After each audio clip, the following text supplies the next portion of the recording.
décembre 2012, un débat public sera ordonné par la ministre de l'Écologie, Delphine Batho. L'organisation du débat se fera par M. Alain Rollet, assisté par un envoyé du ministère. Le collectif tentera encore de convaincre les collectivités avec l'expert Marcos Buser démontrant la faisabilité et la nécessité du déstockage.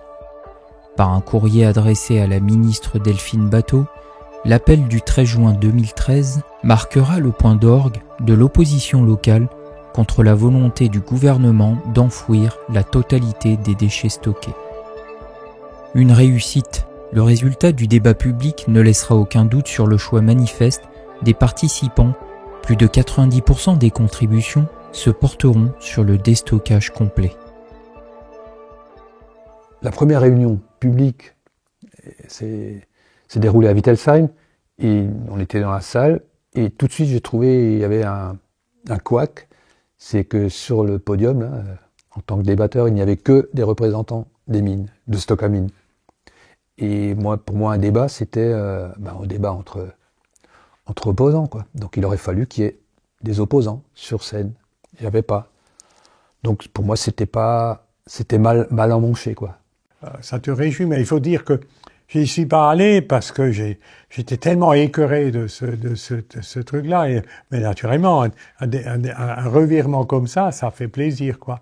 Alors, on avait peut-être eu raison trop tôt, quoi. Enfin.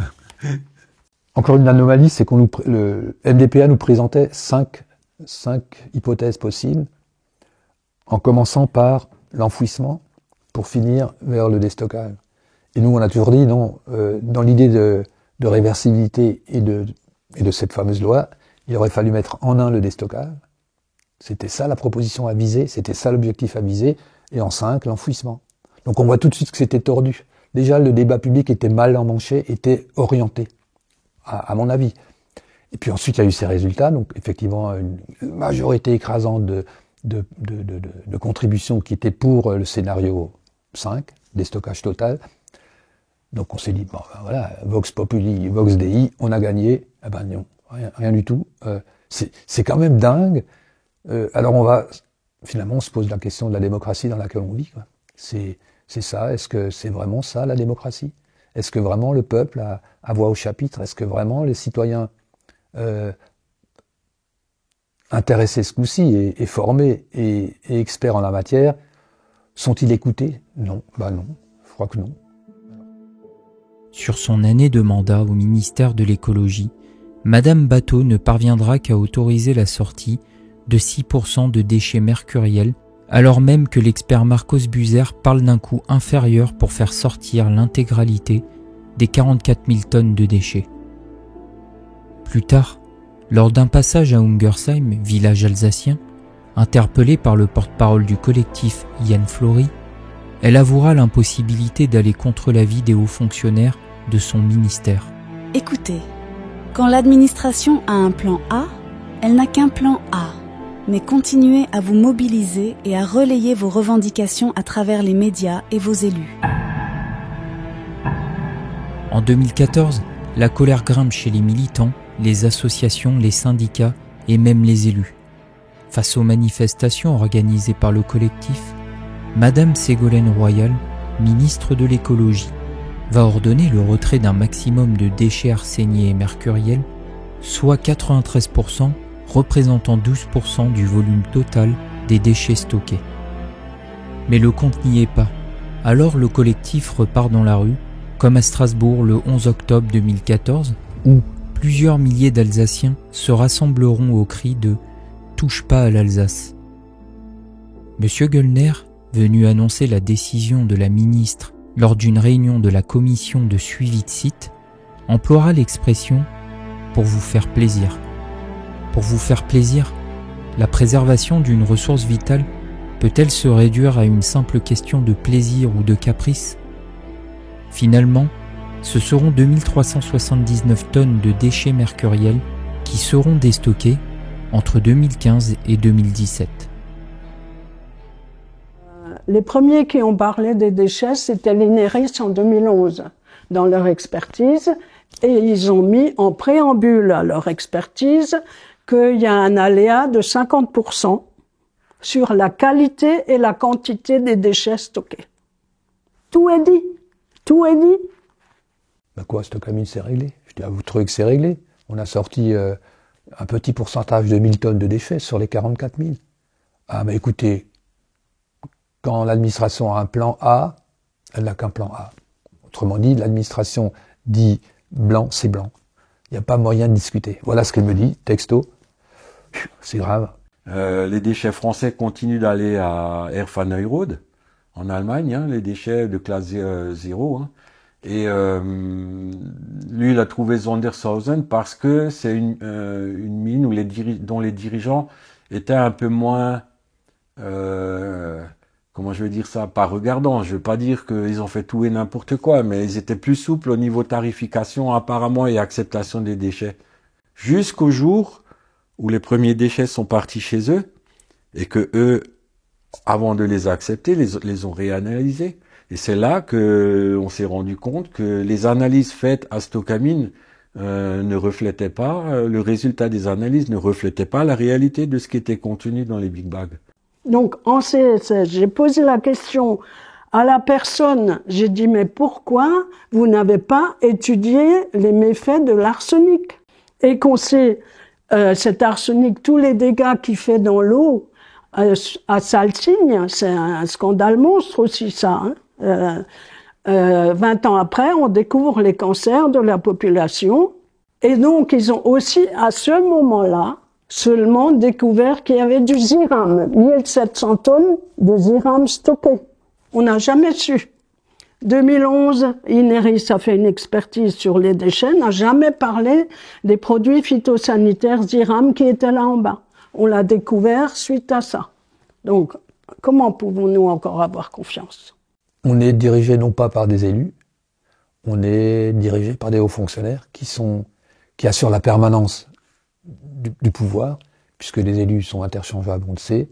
On a eu 17 ministres de l'écologie depuis l'incendie, c'est fantastique. Et pourtant, on a pu retrouver les mêmes technocrates lorsqu'on était de temps en temps reçus à Paris au ministère.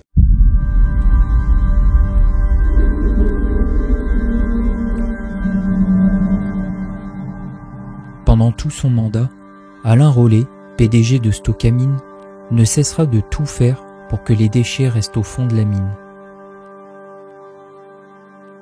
Si en 2016 une troisième enquête publique confirmera la position de la population du bassin potassique comme favorable au déstockage, l'autorité environnementale et le rapport des commissaires enquêteurs se porteront, eux, sur le stockage pour une durée illimitée.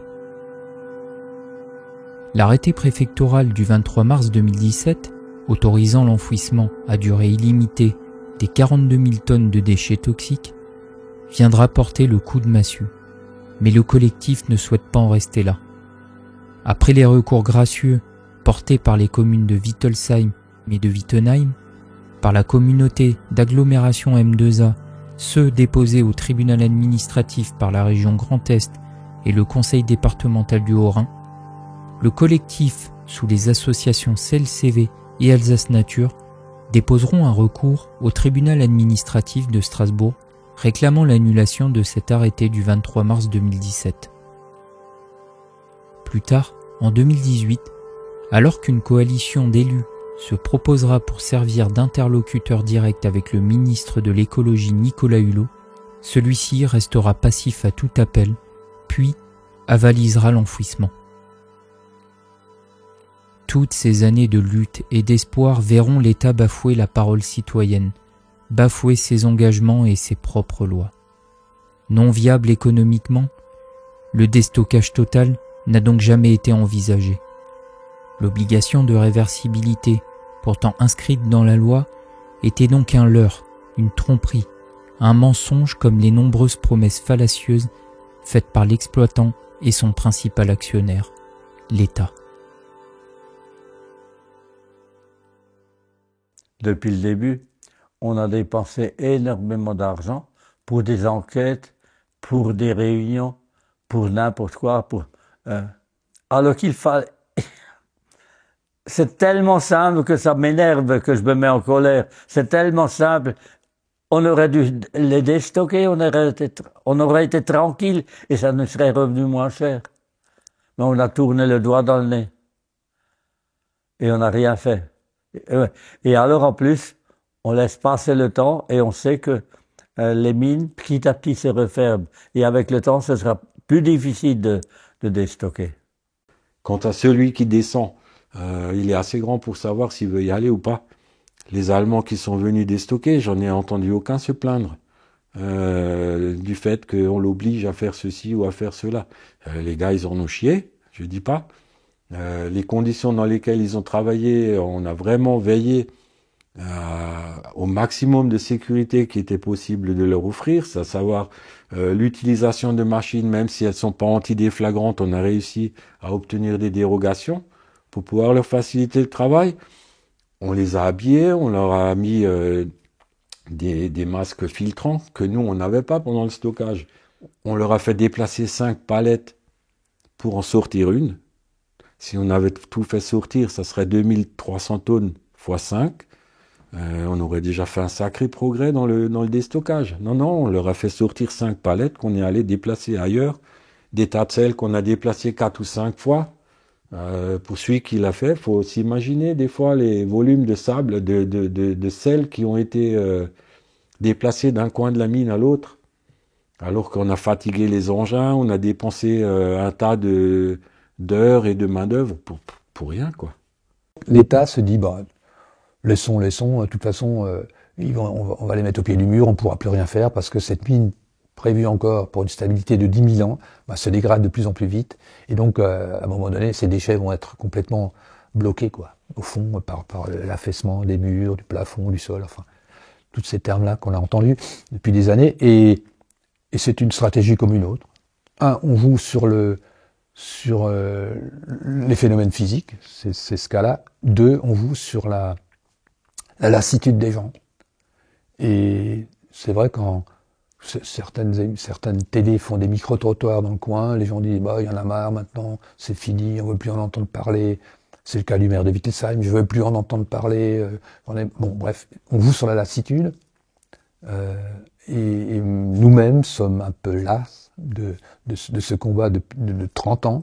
C'est le principe, c'est la Constitution qui permet ce genre de truc. On a un État central qui fait semblant de déléguer des miettes aux régions et aux trucs, qui se retrouvent, et puis on se retrouve avec des roitelets ou des princes locaux, et puis ça fonctionne, et puis mais tout en disant qu'il y a de moins en moins de gens qui s'y intéressent. Alors on s'étonne que les gens ne vont plus aux urnes quand on voit qu'on ne tient absolument pas compte. Donc on aurait pu déstocker. Et la preuve après, quand on a sorti les déchets méthuriels, on avait le personnel, les moyens et tout, et on aurait pu continuer avec facilité, mais on a laissé traîner les choses. Les années qui suivront verront se succéder les ministres de l'écologie. Toujours mobilisé, le collectif organisera des actions, rédigera des courriers adressés au gouvernement. Certes, celui-ci lancera de nouvelles études qui coûteront toujours plus d'argent public et conduiront au même résultat, l'enfouissement est moins coûteux que le déstockage.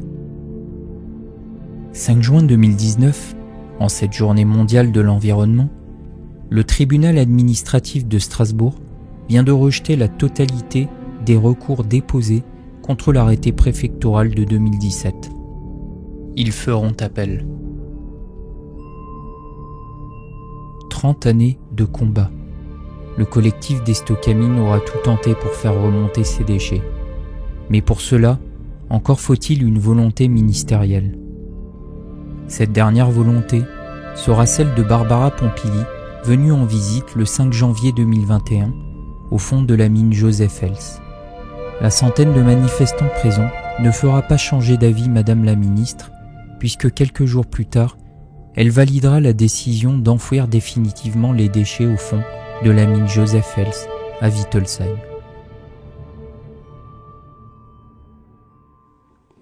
Elle a fait son tour de danse, elle est remontée de la mine, en disant que son grand-père était mineur dans le Nord et que c'était trop difficile. Voilà.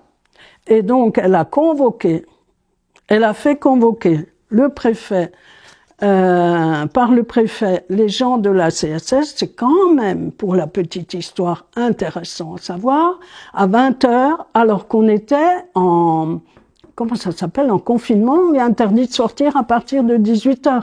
On se met autour de la table, on voit les gens de la CSS qui étaient invités, ils avaient prévenu qu'ils allaient faire un machin vidéo avec des questions, des gens qui pouvaient parler, public, enfin, etc. Elle nous fait parler, et on se rend compte qu'elle ne sait rien de ce dossier. Rien. Elle ne savait même pas qu'il y a les déchets de classe 0 et de classe 1. Quand on l'a dit, elle a regardé son adjoint technique, enfin je sais pas comment ça s'appelle, qui doit être aussi un ingénieur des mines, qui ne savait pas non plus. Mais attends. C'est long, vous savez, 30 ans de combat, et quand on voit qu'on n'arrive pas à convaincre, et ce qui est difficile, c'est que la population, on ne l'avait pas. Si les gens avaient réagi. Mais moi je dis, c'est comme, fais un point si tu n'as pas de doigts. Tu comprends? Donc, si la population avait été là, les doigts, on aurait pu se bagarrer. Mais on n'était pas assez nombreux. Même dans les manifestations les plus importantes, si on était 1500, c'est beaucoup. Mais Barbara Pompili, elle fait partie de cette même sorte de gens, je crois, qui tient plus compte de ses intérêts personnels que du vrai combat, quoi. Parce que je reprends toujours son allocution qu'elle avait faite, qu'on avait pu suivre sur Internet. C'était l'époque du confinement encore, et puis quand ils étaient à la préfecture à Colmar. Elle était à la préfecture à Colmar où elle disait « Moi, mon grand-père était mineur, j'ai un profond respect pour les mineurs, jamais je pourrais accepter la responsabilité d'un décès au fond de la mine, je pourrais pas me regarder en face, quoi. Le problème, c'est pas de se regarder en face, soi. Le problème, c'est de pouvoir regarder le gamin en face, qui lui dira, mon gars, t'as plus d'eau à boire, ben c'est ma faute parce que j'ai laissé cette merde en bas, quoi. » On y croit. Il faut bien y croire, mais vous savez, là où il y a l'argent et le pouvoir, c'est dur de lutter contre. Et de toute façon, ceux qui prennent ces décisions pour l'enfouissement, ils sont pour. Ils s'en foutent d'ailleurs. Le jour où il y aura la pollution, ils ne seront plus là.